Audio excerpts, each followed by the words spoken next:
सप्रेम जय भीम.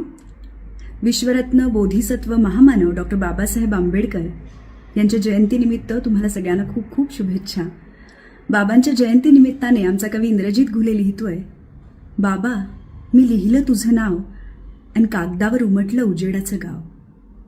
पुस्तकातला उजेड वस्तीत गेला, सूर्य चालत राहिला वस्तीतून गावातून काळजा काळजातून.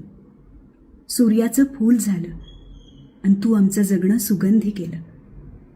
बाबा तू सूर्य आणि आम्ही महू महाड वणन सोडून, चैत्यभूमी दीक्षाभूमी सोडून भलत्याच मठाकडे पळणारे कळप. एकलव्याला अंगठा द्यायला लागला, आम्ही मात्र स्वेच्छेने कापतोय सपासप आपलीच बोट. बाबा तू आजही काळाच्या पुढे पुढे आणि आम्ही काळ्या जादूच्या मगरमिठीत खोल खोल. हे अंतर कसं कमी करायचं बाबा?